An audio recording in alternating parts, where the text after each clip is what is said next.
The photographs looked ordinary at first, postcard moments from a honeymoon in Maui during the summer of 2003. A laughing couple framed by a turquoise ocean, footprints on volcanic sand, the kind of memories sealed in glossy paper and tucked into an album meant to last a lifetime.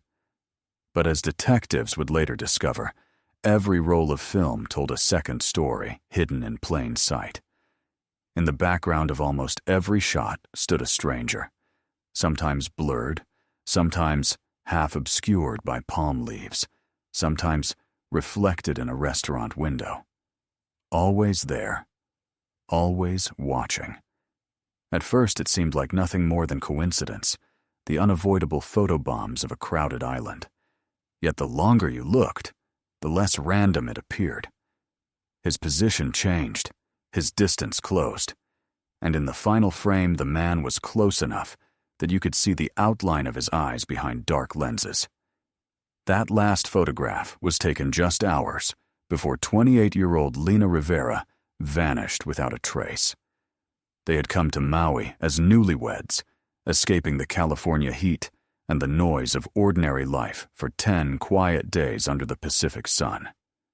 Lena was a graphic designer who loved to document everything: sunrises, market stalls, strangers' smiles, while her husband Mark was steady, protective, a quiet man who planned their itinerary down to the minute. Their families remembered them as opposites who somehow balanced each other perfectly, bound by a shared fascination with the small details of beauty. Every photo on that trip captured what they thought was a beginning, but the camera also captured something neither of them noticed. Somewhere behind their happiness, another set of eyes had turned them into an obsession. Investigators would later reconstruct those days from receipts, hotel logs, and the photographs themselves, finding that the unknown figure first appeared on the third day of their stay, faintly visible on the edge of a beach shot at Lahaina. He showed up again the next evening at a luau, standing several tables behind them, face half hidden by shadow. By the time they reached Hana Road, he was no longer hiding. A full silhouette reflected in the windshield of their rental car, positioned as if he were waiting for them to stop. None of this was noticed until months later, when the film was developed after Lena's disappearance. In the moment, there was only the warmth of the island, the rhythm of the waves, the illusion that paradise was still safe. The Rivera spent their 6th night in Kihei, a tourist town lined with surf shops and open-air cafes. The hotel clerk remembered them clearly, polite, tired, still sunburned. Around sunset, Lena mentioned going out alone to buy postcards. She carried her small Kodak camera, promising to be back before dinner. The next known record of her existence was a grainy hotel surveillance frame, showing her stepping into the pinkish light of evening.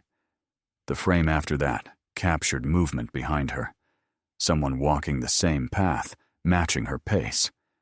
The image was too dark for identification, but when police compared it later to the background faces in the honeymoon photos, the pattern was unmistakable. Within 24 hours, paradise turned into a search grid.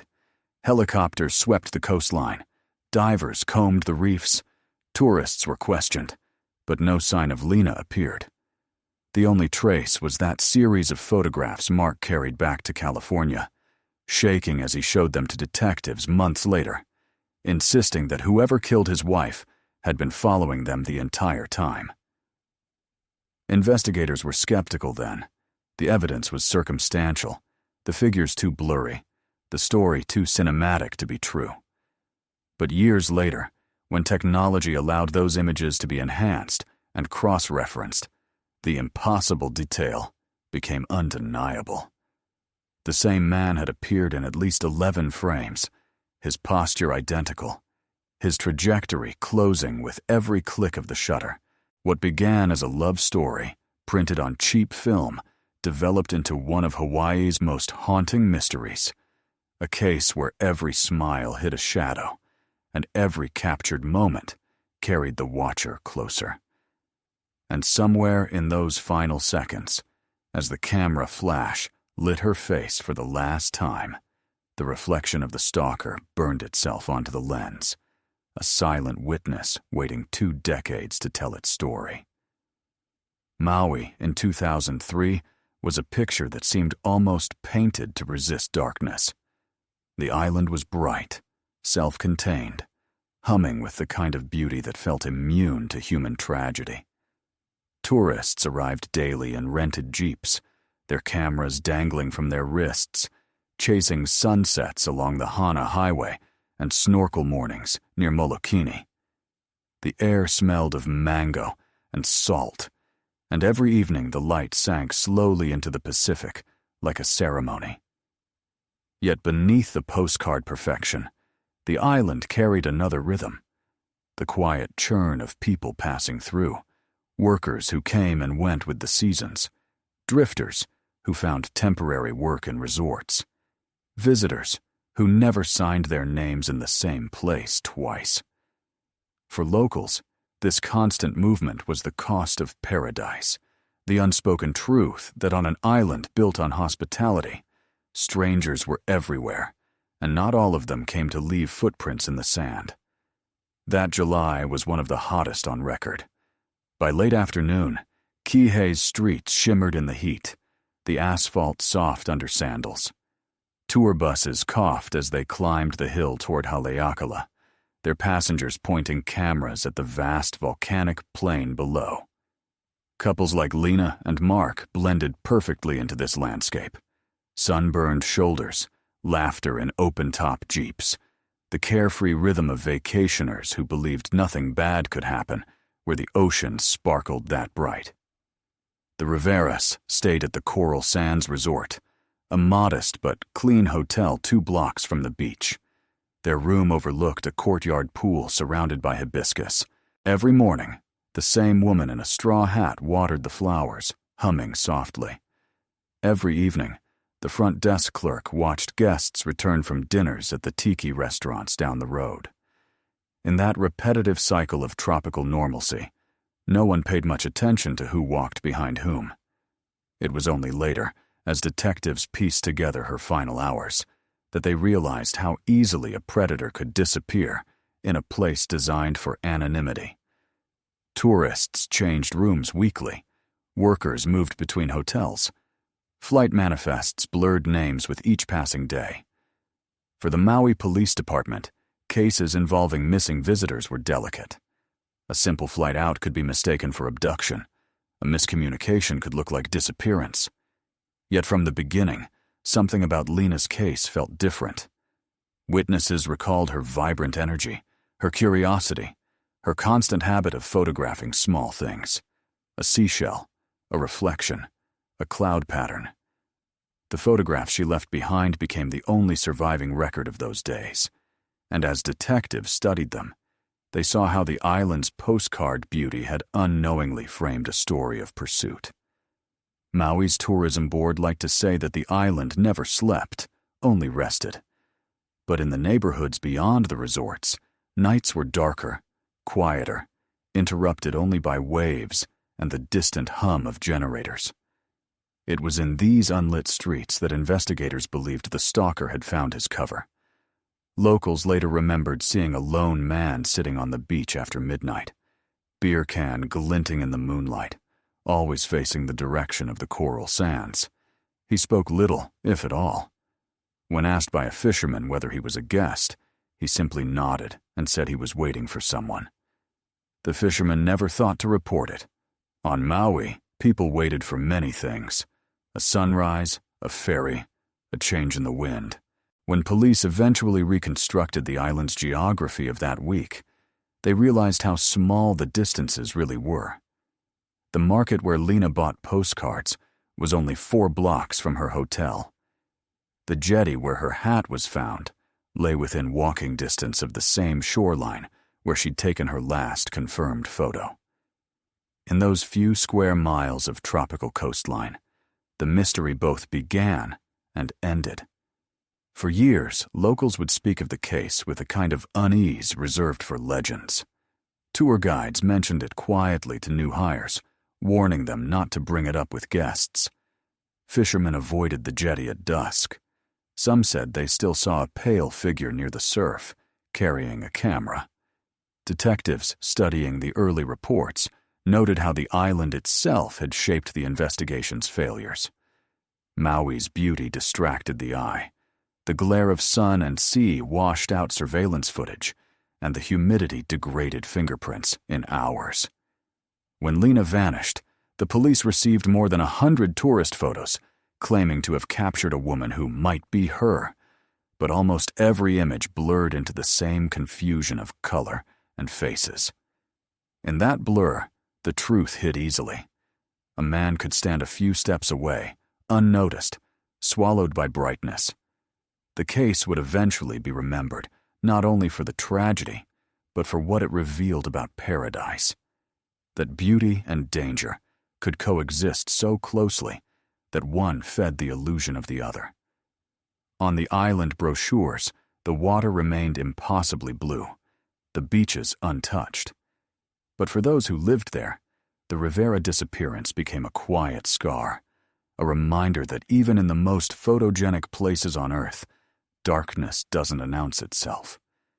It lingers at the edges of a frame, patient and still, until someone finally notices it staring back. And somewhere beyond the tide pools and coral gardens, where the sound of cameras clicking once mixed with laughter, the man who had entered their photographs was already planning how to make sure his presence would never be erased again. They had been married for only 3 weeks when they boarded the plane to Maui, still glowing with the kind of naive certainty that love itself could keep them safe. Friends later said they were a perfect pair. Lena with her restless imagination and bright, quick laughter, and Mark with his calm intelligence and ability to find order in chaos. They met at a small camera store in San Diego, a place that smelled of developer and dust, where Lena had gone to repair a jammed Nikon, and Mark happened to be comparing lenses for a new side project. Their first conversation had been about light, how film captured it differently from the human eye, how even the same sunset could look warmer or colder depending on the angle. That afternoon, they went for coffee and talked until closing time. 2 years later, they were married beneath a string of paper lanterns in a vineyard north of the city, the air smelling of eucalyptus and sea salt, carried inland by wind. She wore her hair loose and refused to veil her face, saying she wanted the photos to show her exactly as she was. No filters, no illusions, just the truth. Mark loved her impulsiveness, though sometimes it frightened him. She was the kind of person who would climb a fence for a better view, or follow a stray cat down an unfamiliar alley just to see where it led. He often said she carried an invisible camera, even when none hung around her neck, framing the world into moments she wanted to keep. After the wedding, she insisted they travel somewhere she had never been, somewhere where the horizon looked endless. Maui seemed perfect, romantic, affordable, and safe. Mark booked the tickets a month in advance, choosing a modest resort instead of a crowded one, because she had always preferred quiet corners to noise. They arrived on July 8, 2003, stepping out of the airport into the dense tropical air that wrapped around them like a damp blanket. The sky was a flawless blue that first afternoon, and Lena laughed at how quickly her hair curled in the humidity. They spent their first days moving from one small adventure to another. She collected seashells at Baldwin Beach. He photographed her standing ankle-deep in the surf, her dress clinging to her legs, the water bright as molten glass. They took the long drive on Hana Highway, stopping at every curve for pictures, bridges, cliffs, waterfalls. By the end of each day, the disposable Kodak cameras were nearly full. She said she wanted to capture everything, even the moments that didn't matter, because you never know which one will mean something later.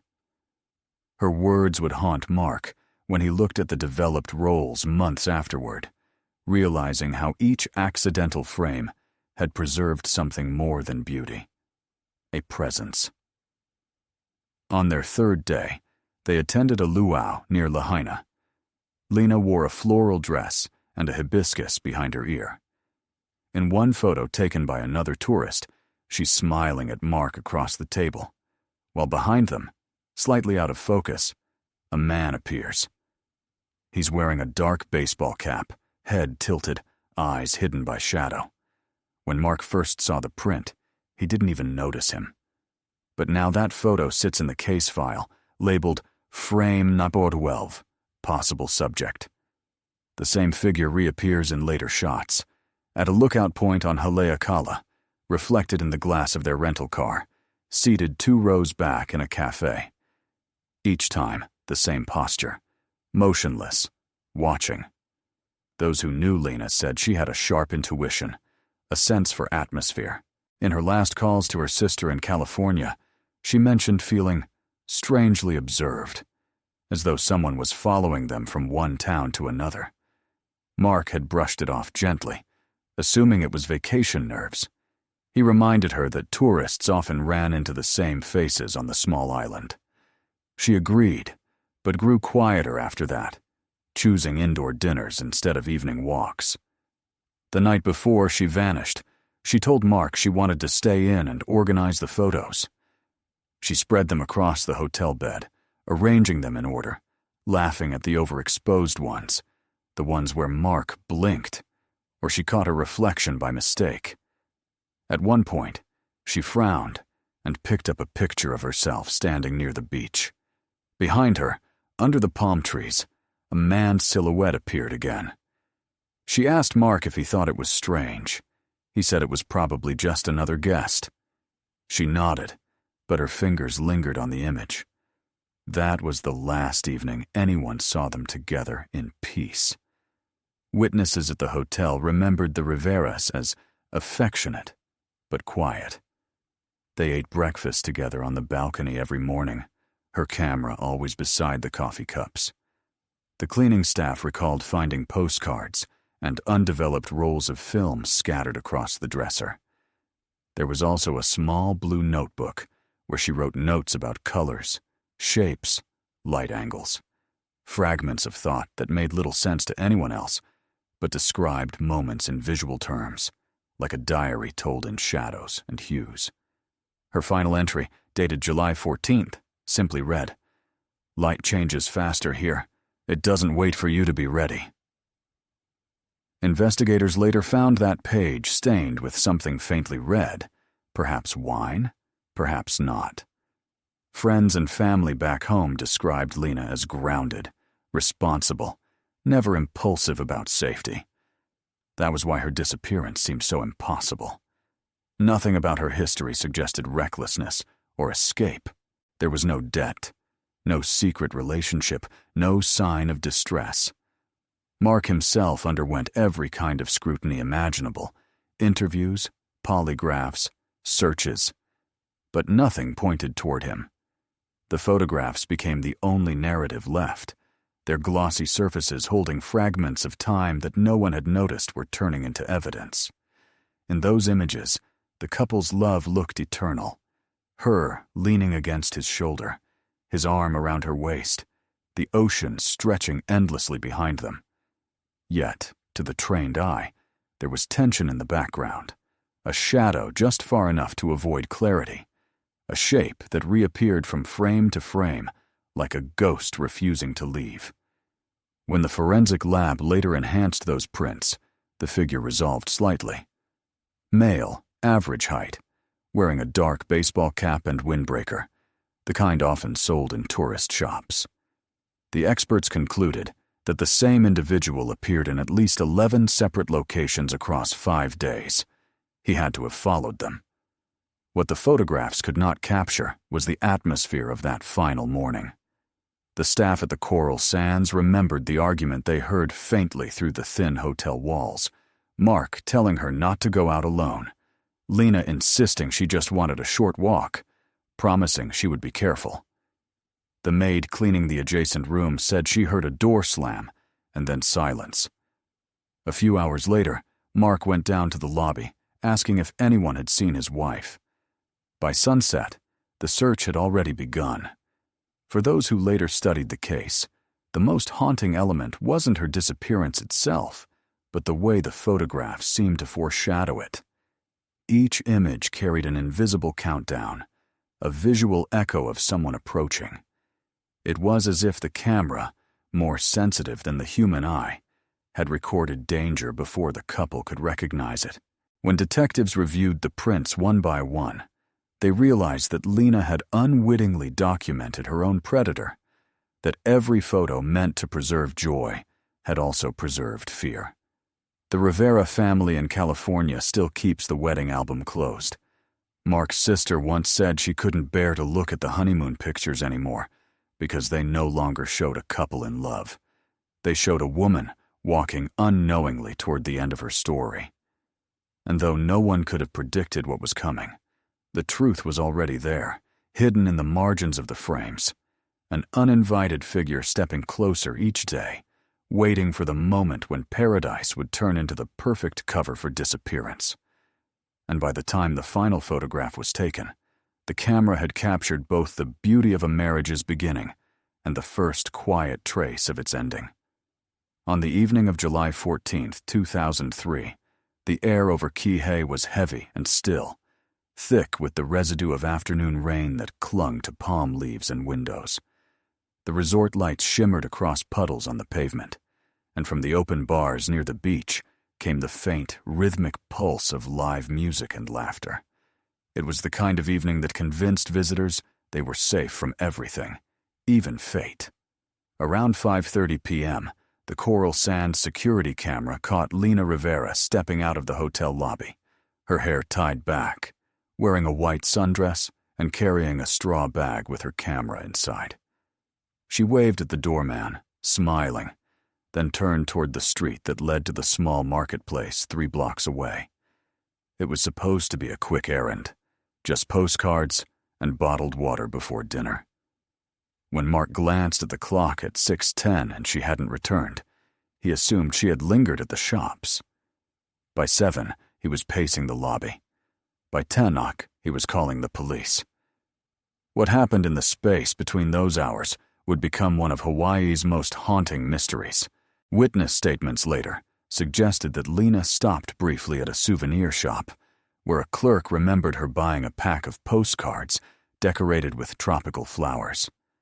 She spoke softly, smiled, and asked about stamps. The clerk said she was alone.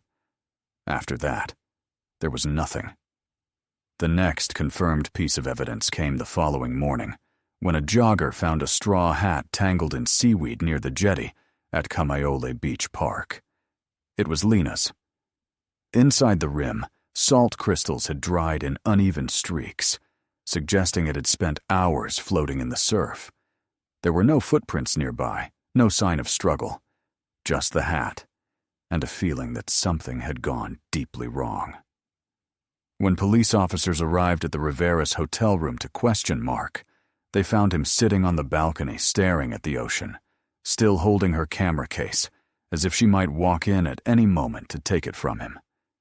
He kept repeating that she was careful, that she wouldn't go far, that maybe she had slipped and been helped by locals, that she would call. But even as he spoke, his voice cracked under the weight of disbelief.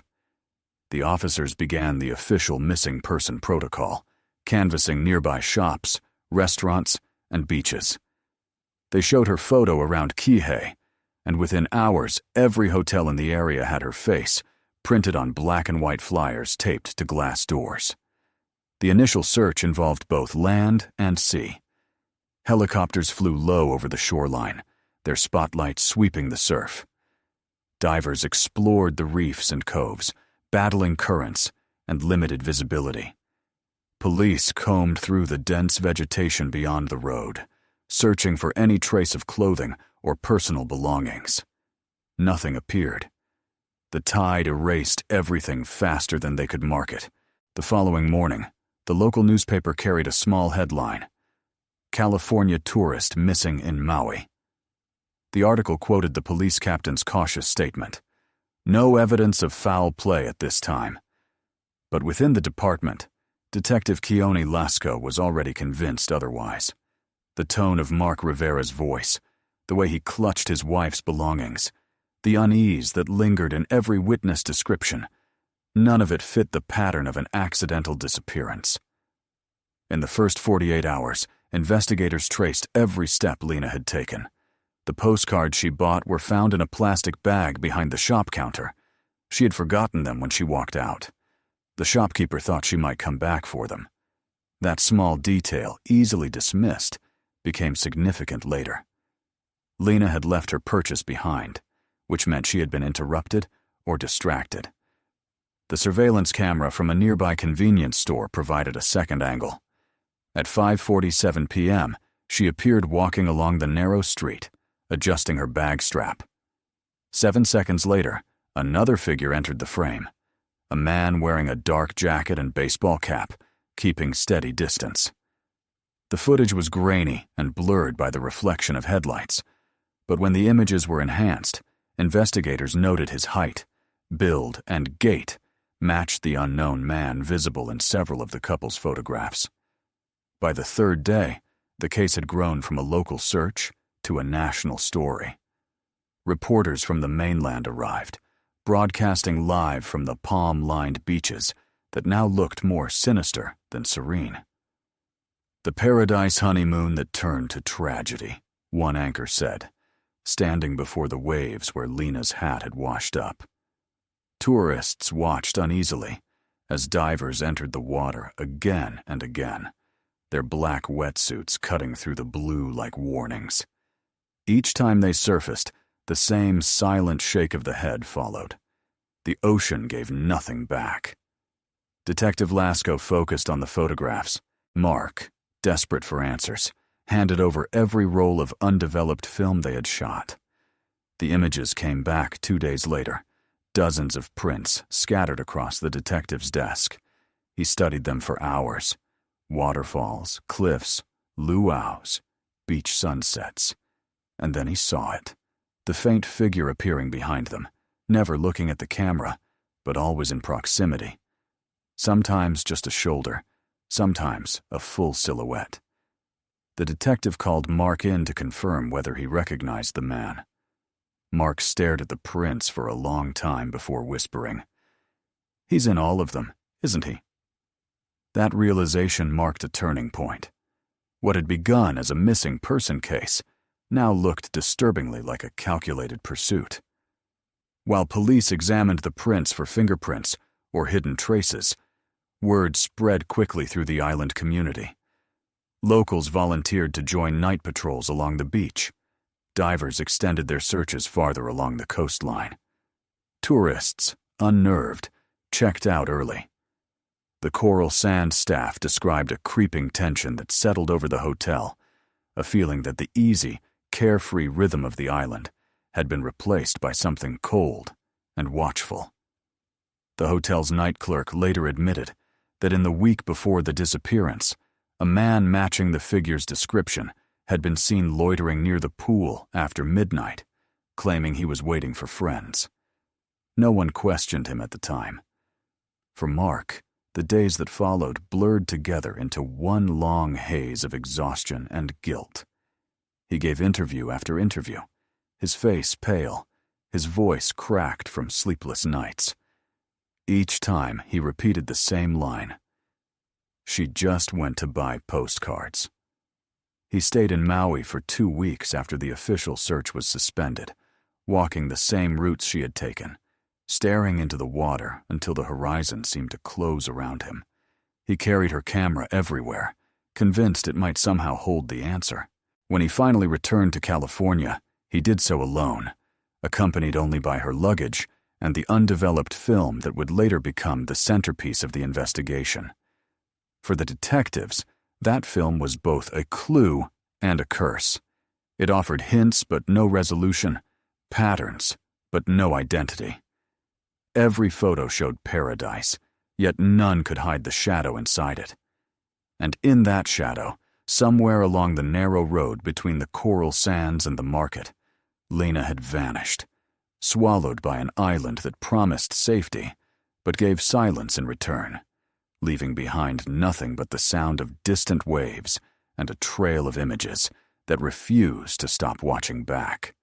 The official investigation began before sunrise on July 15th, when the Maui Police Department converted a conference room at the Coral Sands Resort into a temporary command center. Maps of the coastline were pinned to the walls, lines drawn in red marker tracing every plausible route Lena Rivera could have taken on the evening she disappeared. Coffee cups and half-eaten pastries cluttered the table, where Detective Keone Lasco and his team reviewed the first 24 hours of reports. The evidence was scarce, almost insultingly so. A straw hat, a few photographs, one grainy surveillance frame that showed a man who could have been anyone. Lasco, a methodical man who had worked homicide on Oahu before transferring to Maui, already sensed what he privately called the curse of the islands. When someone vanished here, the ocean became both witness and accomplice. He told his officers not to assume drowning. Not yet. He believed there had been an encounter, a confrontation perhaps, something deliberate hidden beneath the soft language of accident. They started by reconstructing her timeline. The last confirmed sighting placed her at the souvenir shop at 5:46 p.m. The clerk who sold her postcards described her as calm and friendly, chatting briefly about the humidity and asking whether it always rained in the evenings. She paid in cash and left, leaving her purchase behind. Less than 3 minutes later, the camera outside the convenience store caught her passing under the flickering neon sign, and behind her, the figure appeared again. He maintained a precise distance of roughly 12 feet. Investigators magnified the footage, enhancing contrast, and isolated the silhouette. A man of average build, dark clothing, baseball cap. A reflection from a passing car momentarily lit his face, revealing something faintly recognizable to the detectives who compared it to the images in the Rivera's photographs. It was the same man.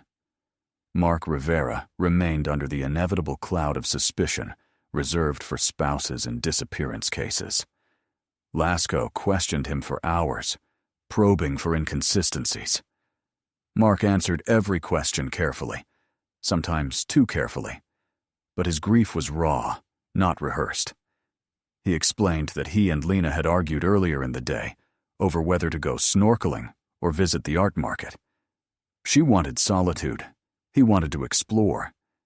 He denied any violence, any jealousy, and no physical evidence contradicted him. When the forensic team processed the hotel room, they found no blood, no signs of struggle. The only odd detail was a single undeveloped roll of film tucked into a drawer, labeled in Lena's handwriting. Jetty, evening light. The negatives were sent to Honolulu for professional development. While waiting for results, the search intensified. Helicopters from the Coast Guard swept the shoreline again, and divers combed the jetty area where her hat had been found. Volunteers formed human chains across the sand, eyes scanning for clothing fibers or jewelry. Every lead led nowhere. At one point, officers discovered a camera lens cap half buried near the rocks, but it didn't match the model Lena owned. Locals whispered that the island had taken her, swallowed her whole like so many others who underestimated the current. Lasco hated those superstitions. To him, they were ways to surrender. He told his team, "Someone saw something. They always do. We just haven't asked the right question yet." 3 days after the disappearance, the Honolulu lab called. The roll of film had been developed, and one image stood out. It was taken near the jetty, probably minutes before she vanished. The frame showed the shoreline at dusk, the sky washed in pink and silver, and at the very edge of the photo, partly cut off, was a man's shoulder and the brim of a cap. The angle made it clear that Lena had not taken the photo herself. Someone else had been holding the camera. Lasco stared at the print for a long time before calling his superior. The photo was proof that Lena was not alone in her final moments, but it gave no clue who the companion was. Detectives canvassed the resort guests again, asking if anyone had seen a man matching the figure's description. One couple from Oregon remembered a solitary guest at the pool bar, drinking beer and staring at a young woman who might have been Lena. Another recalled seeing the same man the next morning, sitting near the shoreline, motionless. The descriptions were consistent, but vague. When police asked the hotel to provide registration data, they found that every male guest fitting that age range had checked out by July 16th. Some had flown to Honolulu, others back to the mainland, their identities easily verifiable, none matching the man in the photos.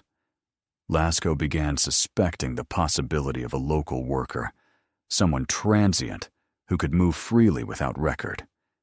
He requested lists of recent hires from nearby construction sites, surf schools, and rental car agencies. Nothing surfaced. Each lead evaporated like mist in the heat. Meanwhile, the photographs spread through the department like a virus. Officers who examined them felt the same chill, an awareness that this was not random, that the man had inserted himself into their story deliberately. One detective noted that his positioning in the photos suggested awareness of the camera, almost as if he wanted to be seen but not recognized. The national media seized on the story, turning it into a romantic nightmare played out against the backdrop of paradise. Television segments replayed the same images: Lena smiling by the water, the blurred figure behind her, and speculated about everything from human trafficking to local cults. Mark found himself surrounded by reporters every time he left the hotel, his grief dissected live on camera. He begged the police to continue searching even after resources began to thin. For Lasco, the case had already become personal. He'd seen many disappearances fade into unsolved files, but none had haunted him like this. Every night he re-examined the photographs, convinced the key was there, hidden not in the background, but in the rhythm between frames. One evening, exhausted, he flipped through the images once more and noticed something no one had remarked upon. In 3 separate shots, the same type of rental car appeared parked in the distance, a silver Jeep with a dented front bumper. Cross-checking hotel parking records, he found that a similar vehicle had been rented to an American man named Ethan Rourke, age 35, visiting from California during the exact week of the Rivera stay. When officers contacted the rental company, they discovered Rourke had returned the vehicle a day early, before dawn on July 15th, and left the island on the first flight to Honolulu. His listed address turned out to be false. The name lingered like smoke in the detective's mind. Rourke had no criminal record in Hawaii, but further digging revealed a restraining order filed against him in 1998 by a co-worker in Los Angeles for stalking. It had expired years earlier. The discovery electrified the investigation, but without concrete proof linking him to Lena's disappearance, the lead could go no further.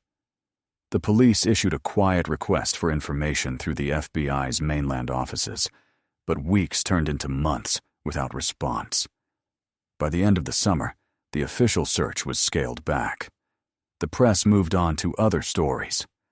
Lasco wrote his final report for the active phase of the case, its closing line underlined in blue pen.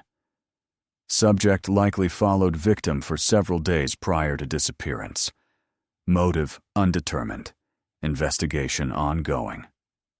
For Mark Rivera, those words were unbearable. He left Maui carrying her photographs in a small box, promising to bring them back one day when the truth surfaced. The detective watched him leave, knowing the odds of closure were shrinking with every passing tide. Yet even as the case file was packed away, one detail refused to fade: the expression on Lena's face in that final photo. She wasn't afraid. She looked curious, almost calm, as if she sensed something approaching, but believed she still had time to capture it before it changed. And somewhere beyond the frame, in the gathering dusk, the man who had haunted their pictures was standing just out of sight, waiting for the light to fall enough to cover what he was about to do. By the end of July 2003, the Rivera case had moved from the front page to the inside columns of the Maui News, a fading story wedged between reports about rising tourism and a mild earthquake near Hana. For the detective still assigned, the sense of urgency that had burned during those first 2 weeks began to cool under the weight of bureaucracy and the island's relentless sunlight. The command post at the Coral Sands was dismantled, maps and notes boxed up and sent to the station in Wailuku. Detective Keone Lasco sat at his desk, staring at the pale ring left by his coffee mug on the final report, and felt the slow frustration that came with silence. There were no new witnesses, no ransom calls, no body. Just an empty space in a paradise that had already resumed its cheerful rhythm. Tourists walked the same streets Lena had walked, bought postcards from the same shop, and smiled for their own photographs, unaware that every frame overlapped the territory of a mystery still unresolved. The media, unwilling to let go, began to invent momentum. National morning shows invited criminal psychologists who spoke of jealousy and secret affairs, building narratives to fill the void left by evidence. One week, the husband was the villain. The next, it was an unknown drifter. By August, the most popular version was the sea itself, the tragic beauty that swallows lovers in legend. Mark Rivera, living back in San Diego, became a reluctant public figure. He appeared on 2 interviews, his face drawn and pale, and pleaded for information. The attention brought sympathy, but also suspicion. Anonymous callers accused him of lying. Others claimed to have seen Lena alive on different islands. Each rumor reopened the wound, only to leave it bleeding into nothing. For Lasco, the problem was the photographs. They seemed to promise truth, but refused to speak it. Every time he looked at them, he was trapped between certainty and doubt. The figure in the background was too deliberate to be random, but too blurred to confirm identity. He requested technical assistance from Honolulu, hoping digital enhancement could isolate more details, but the early 2000s software was crude. The man's face dissolved into pixels. When the report came back inconclusive, Lasco folded it once and slipped it inside the file, telling himself that evidence never really disappeared. It just waited for the right tools to be seen. Meanwhile, public pressure mounted. Journalists camped outside the station, asking for updates. The local tourism board, terrified that the case would harm the island's image, urged the department to close it as an accidental drowning. Lasco refused. He held a short press conference in which he stated that all possibilities remained open, though privately he was certain they were chasing a human shadow, not an ocean current.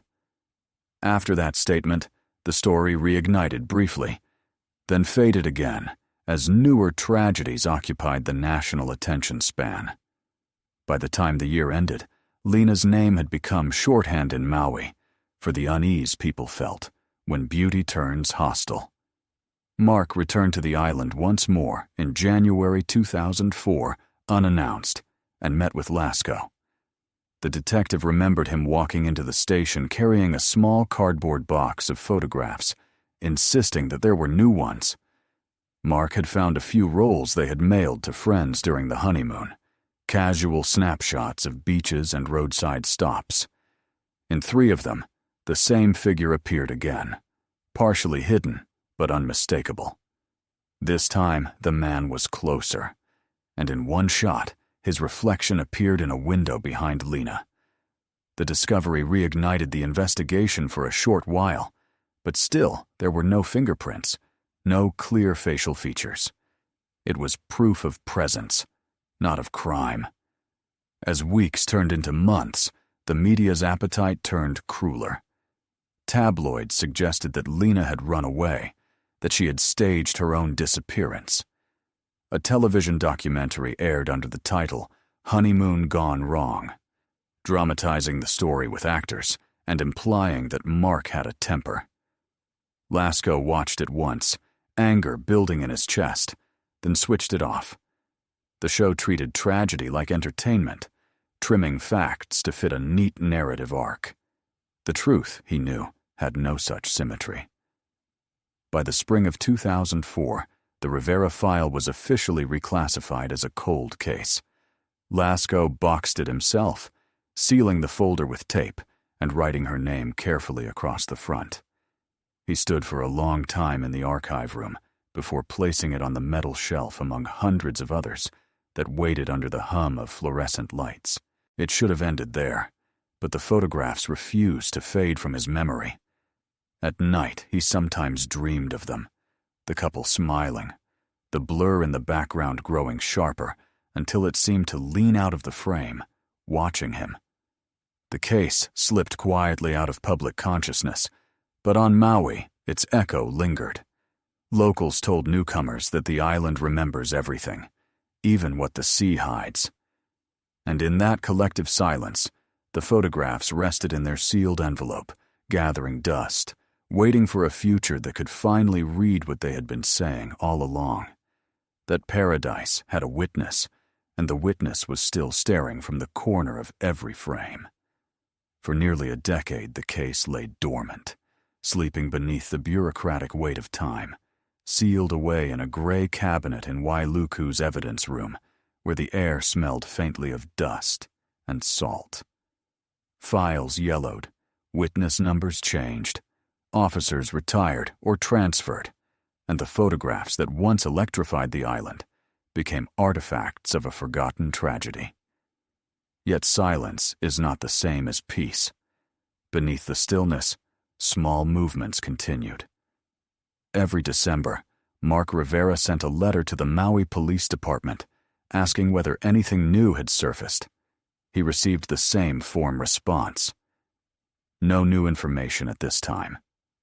Each year, his handwriting grew more unsteady until the letter stopped in 2015, the year he was killed in a single car accident near Big Sur. The obituary mentioned his late wife only once, as if speaking her name still carried an invisible weight. After his death, his sister packed up his belongings and found, hidden in a box beneath his bed, the original negatives from the honeymoon. She stored them in a drawer and tried not to look. By then, digital photography had replaced film almost entirely. The old Kodak prints belonged to another era, their edges curling slightly, their colors fading. Still, they held something that modern pixels could not: permanence. Each photo was a physical piece of time, stubborn and unalterable. In 2019, the forgotten box resurfaced when a university student named Kiana Lee began a research project on analog photo restoration. She was 24, studying digital forensics at the University of Hawaii at Manoa, fascinated by how artificial intelligence could recognize patterns invisible to the human eye. The Rivera case had always haunted her. She had grown up on Maui and remembered the missing posters taped to shop windows when she was a child. When she read about the discovery of the undeveloped negatives in an old storage unit, she requested access, hoping to test her experimental algorithm on them. The department granted permission, assuming it was an academic exercise that would yield nothing new. What her program found changed everything. After scanning the entire collection, the software began linking recurring visual patterns, identical outlines, recurring ratios between objects, the same partial silhouette in 11 separate frames. Kiana adjusted the filters and saw the impossible. One face emerging faintly from the digital noise, its shape consistent across different locations and lighting. When enhanced, the figure's features resolved into a man's profile, early 40s, narrow jaw, dark cap. Her program flagged it with a 98% probability of being the same person in every photo. She compared the data to publicly available mugshots and immigration records from 2003, searching for a match. Only one name appeared with overlapping parameters: Ethan Rourke, an American construction worker from California who had visited Maui during that same week. The name meant nothing to her, but to Detective Lasco, now retired and living quietly on Oahu, it was like hearing a ghost call his name. When contacted by the university, Lasco agreed to meet. He arrived carrying the old case file, its edges frayed from years of being opened and closed. As he examined the digitized photographs on Kiana's laptop, he whispered that he had suspected this man all along, but could never prove it. The file still contained Rourke's falsified rental address, his early morning checkout, and the untraceable payment method used for the Jeep. With this new technology, Lasco finally saw the confirmation he had always needed: a visible face connecting the blurred shadow in Lena's photographs to the registered guest who had vanished from Maui the day she died. Within weeks, the Maui Police Department reopened the Rivera file, this time under the supervision of a new generation of detectives who had grown up hearing about the mystery as legend. They requested federal assistance to locate Rourke, who had resurfaced in mainland employment databases under a different name. He had reinvented himself as a tour guide in Nevada, leading visitors through desert canyons and photographing them against the setting sun. The irony did not go unnoticed. The man who once haunted a woman's photographs now made a living creating them. The media rediscovered the story instantly, branding it. The honeymoon files reopened.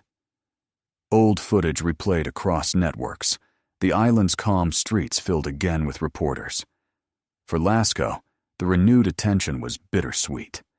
He had spent his career surrounded by noise, sirens, radio chatter, the voices of the desperate, and now, in retirement, he had learned to live with quiet.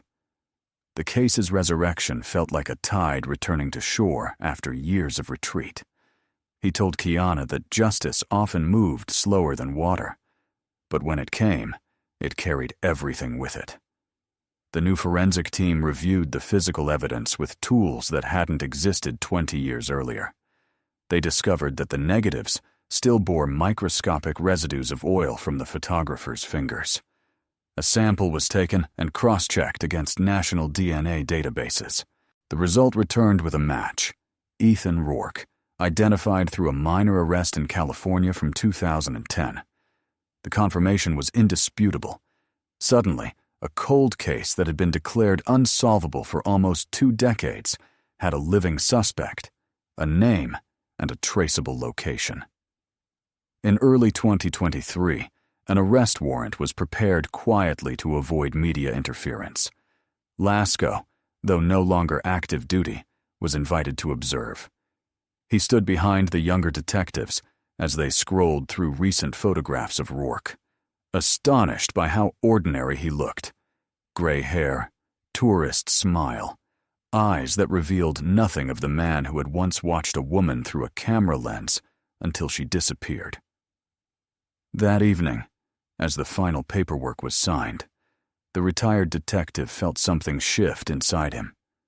After 20 years of waiting, the images that had followed him into dreams were finally speaking back, each frame whispering the same truth. The watcher had been caught inside his own captured light.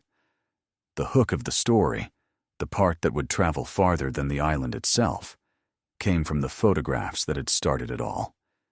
Every news outlet repeated it, a honeymoon album that contained its own killer.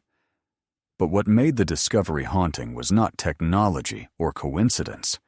It was the realization that Lena Rivera had unknowingly documented her own predator, that she had sensed his presence through the lens and kept taking pictures anyway, perhaps believing the camera could protect her. And when the press release ended, the headlines carried a single sentence that echoed across the country. In every frame, he was there. The official reopening of the Rivera investigation in 2023 began quietly, almost ceremonially, as if those who handled the files understood that they were disturbing not just a case, but a memory preserved in amber. The dusty cardboard box, labeled Rivera, Lena, Unsolved, was carried from the archive to a new forensic lab overlooking Honolulu Harbor, where glass walls reflected the slow shimmer of the sea. The evidence bags, once sealed with tape yellowed by time, were opened under the cool white glow of LED lamps. Inside lay fragments of the past, 2 rolls of undeveloped film, a torn postcard, the straw hat now brittle with age, and the stack of photographs that had haunted the island's collective conscience for 20 years. The air smelled faintly of chemical fixative and salt. For Detective Melina Okada, the lead investigator now assigned to the reopened file, it felt as if she were standing in 2 different times at once, the present with its precision and data, and the past, where everything was still uncertain and warm with human hope. The photographs were scanned again, using the university's upgraded AI program, a more advanced iteration of the algorithm Kiana Lee had developed as her doctoral thesis. Each image was analyzed in microscopic detail, every pixel compared, layered, and reconstructed.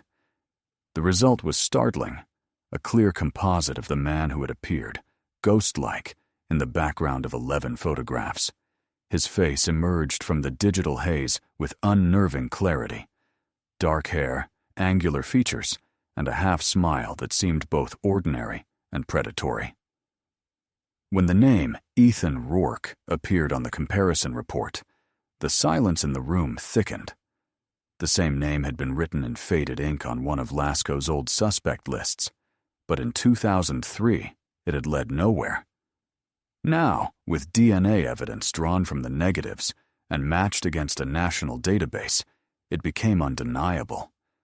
The stalker had a name, a history, and a current address. What the team uncovered about Rourke's life after 2003 seemed to confirm every suspicion that time had failed to erase. He had returned to California, changed jobs repeatedly, and lived under various aliases. His digital footprint was minimal, almost calculated. He rented apartments under short-term leases, paid cash whenever possible, and left no traceable online presence. Yet his employment record told another story. Beginning in 2010, he started working as a freelance photographer for tourist agencies in Nevada and Arizona, specializing in candid vacation portraits. Clients described him as quiet, polite, and obsessively professional. He carried multiple cameras and often photographed his subjects from a distance, claiming it made the images more natural. When investigators looked deeper, they discovered a disturbing pattern. Several women who had hired him later reported receiving anonymous photographs of themselves taken outside of sessions, on the street, at home, unaware. None of the reports led to arrests, but the behavior painted a chilling portrait of a man repeating his compulsion in plain sight. Detective Okada coordinated with the FBI's Las Vegas field office to track him. For weeks, agents monitored Rourke's movements, noting his routines with surgical precision. He lived in a small rental house on the outskirts of Henderson, alone, his yard cluttered with camera equipment and old film canisters.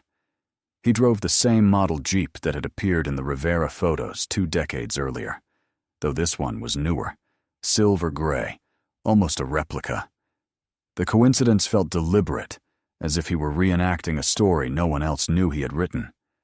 Surveillance teams observed him photographing hikers in Red Rock Canyon, couples posing against the sunset, and tourists who smiled at him without recognizing the danger behind the lens.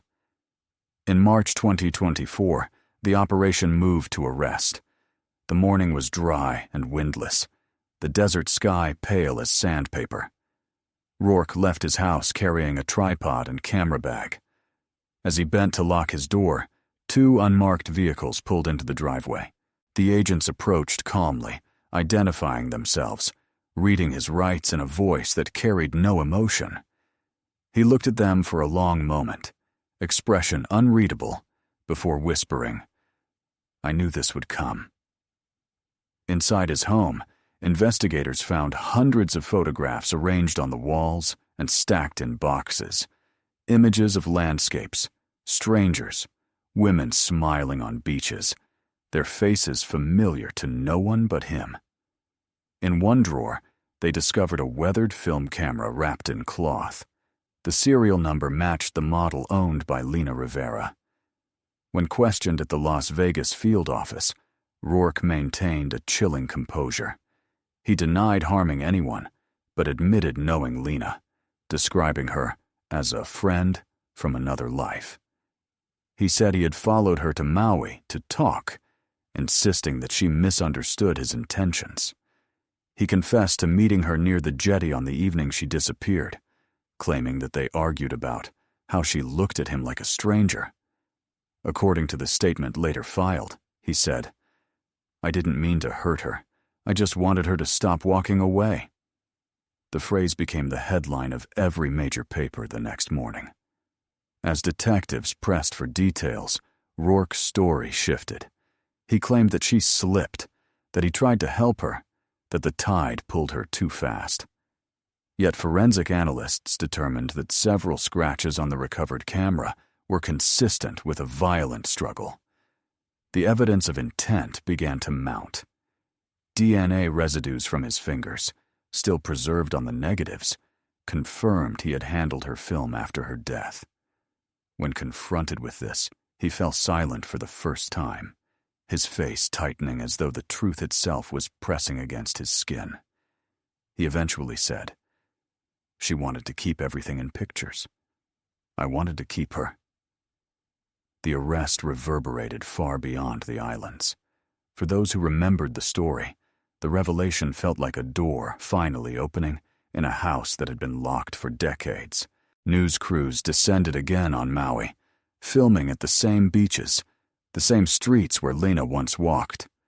The Coral Sands Resort, long since renamed, received letters and flowers from strangers who had followed the case for years. Forensic experts called it one of the most extraordinary examples of technology resurrecting justice from the past. The images that once held mystery now held proof. Yet for those closest to the case, the breakthrough carried a quieter weight.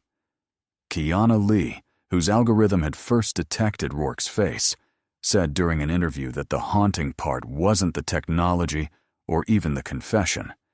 It was the realization that Lena's photographs had always been her final act of communication, a message across time waiting to be heard. Detective Okada echoed the sentiment, writing in her report that the victim left a trail of light so precise it outlasted the darkness that took her. As the formal extradition process began, Lasco, now an old man with thinning white hair, was flown from Oahu to witness the results of the work he had started. Standing in the courtroom during the pre-trial hearing, he felt both vindicated and hollow. Justice, after all, did not bring people back. But as he watched Rourke led in wearing handcuffs, he also saw the faint reflection of Lena's face in every camera flash that filled the room, as though she were present, still watching, still holding the gaze of the man who thought he had erased her. And when the reporters shouted questions at the end of the hearing, Rourke turned once toward the lenses and said softly, almost smiling, "You still don't understand. She took my picture first." It was not a confession. It was a riddle, and one that would keep echoing through every retelling of the case.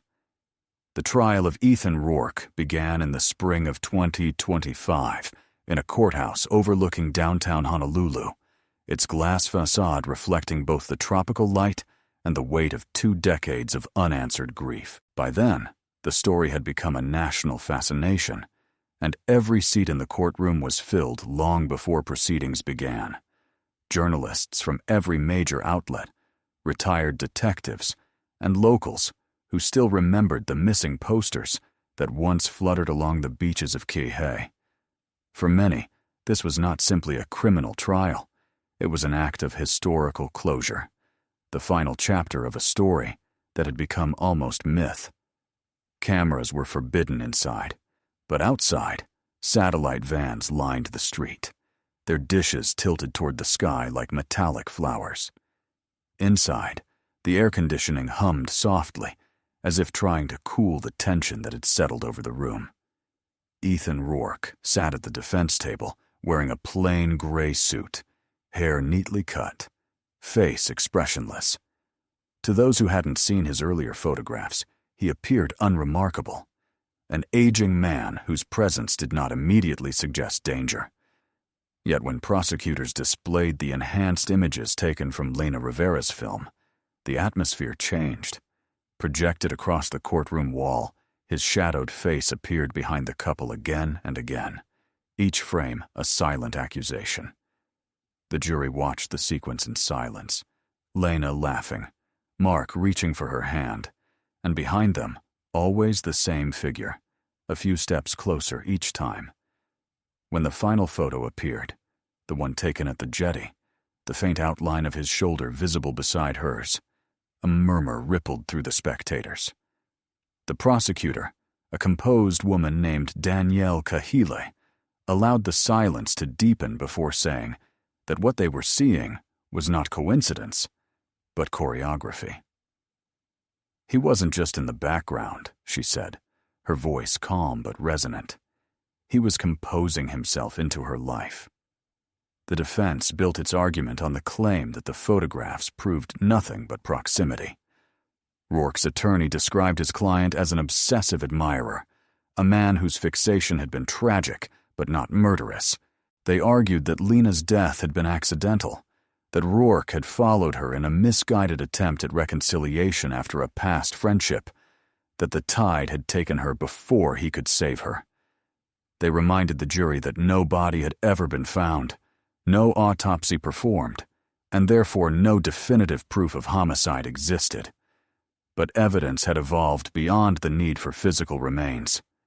Forensic analysts presented DNA matches from the film negatives, proving that Rourke had handled her camera after her disappearance.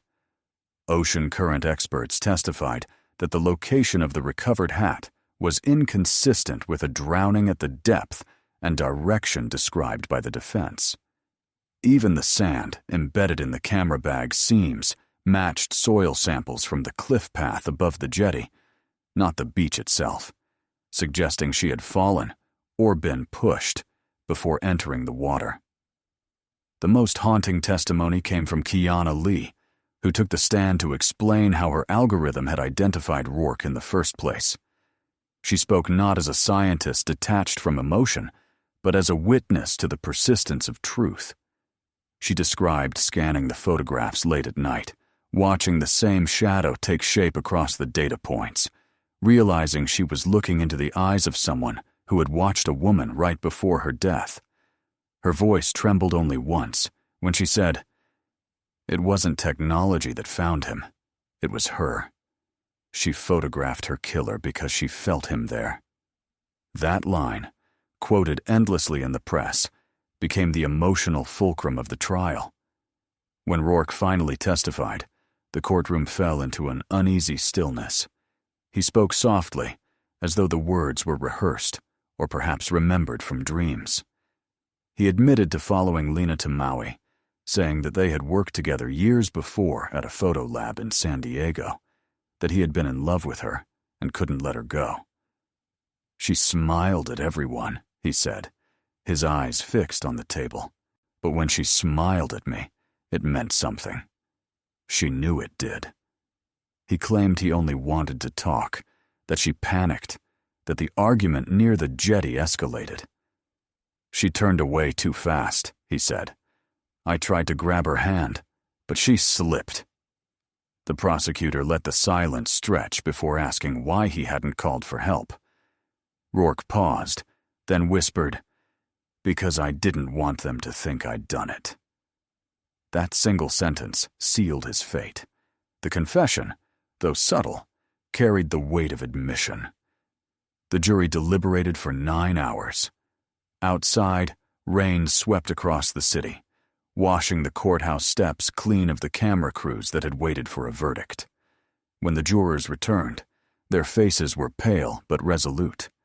The foreperson stood, voice trembling slightly as she announced the verdict. Guilty of second-degree murder. Rourke's expression didn't change. He simply nodded once, as though confirming something he had always known would happen. The judge sentenced him to life in prison, with the possibility of parole after 30 years. The gavel struck like a final shutter click, ending the story that had begun with the sound of one. Reporters flooded the courthouse lawn, repeating fragments of the verdict to a world hungry for resolution. Some spoke of justice, delayed but not denied. Others romanticized the case as a triumph of technology over time. Yet for those who had lived through the investigation, the moment carried quieter meanings. Detective Okada, standing at the back of the courtroom, felt both relief and exhaustion, the sense that something sacred had been returned to balance. Lasco, frail but alert in the gallery, closed his eyes during sentencing, whispering a prayer not of victory but of peace. For him, the sound of the gavel wasn't triumph. It was closure that had taken too long to matter. In the days that followed, newspapers ran side-by-side photos. Lena smiling on the beach, Rourke's mugshot beneath her. Headlines proclaimed, "Justice after 22 years." The public consumed the story with fascination, dissecting every detail.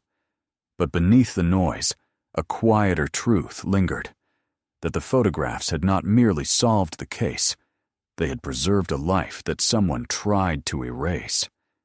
In capturing beauty, Lena had also captured evidence, and in doing so, she had become the author of her own justice. When the courtroom emptied that final afternoon, light poured through the high windows, filling the space where her images had once been projected. The dust shimmered in the air like fragments of film, drifting toward the floor. Outside, on the courthouse steps, a single camera clicked again, and for the first time in 22 years, it captured not the face of a killer or a victim, but the simple image of an ending. And yet, as the sun fell behind the ocean and the reporters packed their gear, it was impossible not to wonder whether the man sitting in his cell would ever truly understand the one thing she had left him, the knowledge that even in death, she had framed the final shot. When the verdict was read and the courtroom finally emptied, Hawaii exhaled. The case that had once haunted its quiet shores drifted, at last, into history. Yet the ending did not feel triumphant. It felt suspended, like a photograph still drying in its frame, the image permanent, but the meaning never quite settled. Ethan Rourke was led from the courtroom in silence, his hands cuffed, his eyes fixed straight ahead. He did not look back at the spectators, nor at the photographs projected one last time on the screen before the judge ordered them sealed in the evidence archive.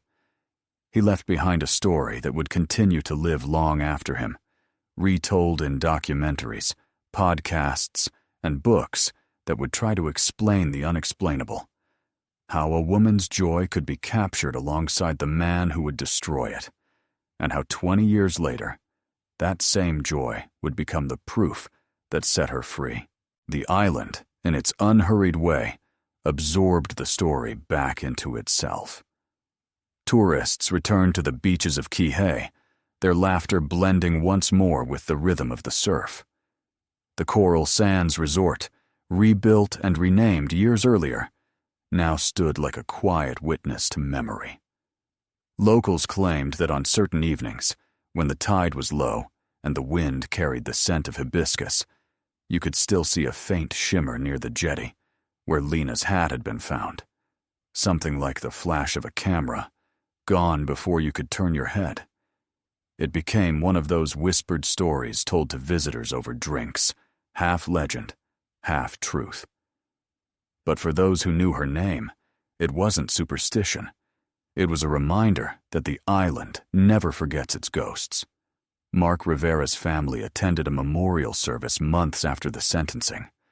On a calm morning, they gathered near the shoreline where the search had begun and scattered the last of his ashes into the water, letting them mingle with hers. His sister placed the photographs, cleaned, restored, and framed, on a small altar of driftwood and coral. For the first time, she looked through them without fear, noticing the light rather than the shadow. In those images, Lena no longer appeared as a victim, but as a woman who had lived fully, whose curiosity had survived even the darkness that followed her. The camera that once recorded her final days now hung in a museum case in Honolulu, displayed beneath the inscription, "Recovered Evidence, Rivera Case, 2003-2025. School groups stopped to read. Teachers whispered about justice delayed. And somewhere, a young student wondered how something so beautiful could hold so much sorrow. Detective Lasco passed away later that same year. His ashes were buried in a small cemetery overlooking the sea, next to his wife's grave. At his funeral, former colleagues said that the Rivera case had defined him, though none could say whether it was the work that had saved him or consumed him. Kiana Lee attended, placing a single photograph on his coffin, the original print that had revealed Rourke's face, framed at last in clarity. She had gone on to teach forensic imaging, using the case as a lesson in patience, in the strange endurance of truth. When asked in interviews what she felt when she first saw the man's reflection appear through her algorithm, she always gave the same answer. It wasn't discovery, it was recognition. The truth had always been there. Years later, when a documentary revisited the case, the closing shot showed the same sequence that had begun it. Lena standing on the beach at sunset, her dress rippling in the wind, her face turned toward the horizon. The camera panned slowly, the music fading, until only the sea remained. Viewers could almost hear the faint click of a shutter before the screen went black. And somewhere beyond the reach of that final frame, beyond the film and the light, the island kept its silence, endless, blue and watching, as if waiting for the next story to surface from beneath its calm, shimmering surface.